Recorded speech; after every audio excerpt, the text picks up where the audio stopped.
you're pulling up into a Timmy's drive-through and we all pull out our phone to get our Timmy's app out, that's distracted driving as well. You're still operating a motor vehicle at that time.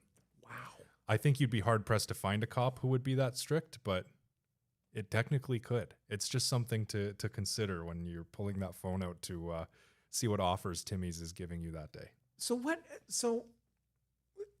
is it's a point added system. So I have my phone, the cop gives me the ticket, he adds points to my Your demerits. Yeah. my demerits, and then you're obviously notified through the police, or how does that work? Like, how do you know?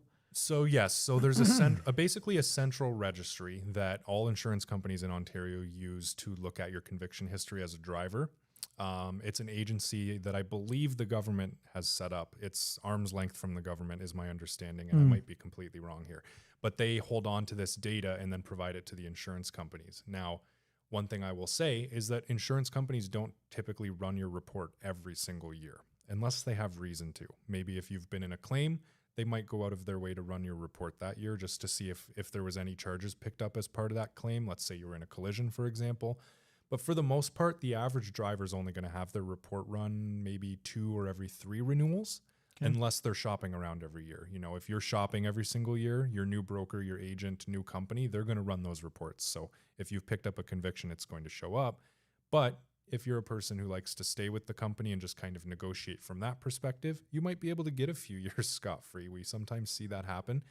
Earlier you mentioned calling your broker and letting them know about the conviction. That's extremely kind of you to do.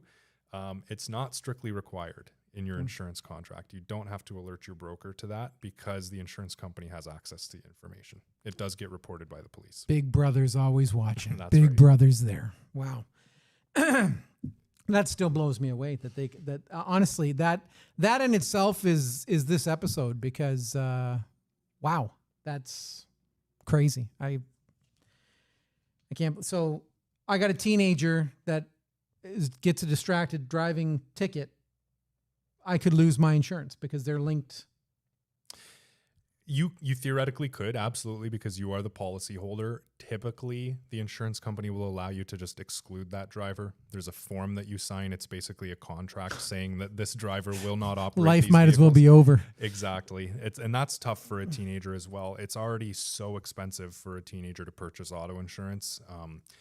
I was 16 in 2010, 2011, and I was paying $362 a month on my own on that Plymouth Neon with the bare minimum of coverages that were permitted. And it's only gotten significantly worse since then. So my only advice I can give to young drivers is hopefully they build these habits for life, but you've got to spend those first few years being a very clean, safe, responsible driver, because the impacts it could have on your insurance, not just short-term, but long-term, delaying building your important insurance history is really critical. You want to build years upon years of claims-free and conviction-free driving, because that's what makes you look good to the insurance companies and gets you those better insurance rates. So good news for me. You had told me that both my wife and I have a very good rating. Yes, you do. With the insurance? Yes. And what is it, a 20 plus? Yes, you're both at a 20 plus rating, which is the highest possible in Ontario. There you go. There you go. A nice no stunt driving here. No distracted driving. The host of this podcast is extremely responsible.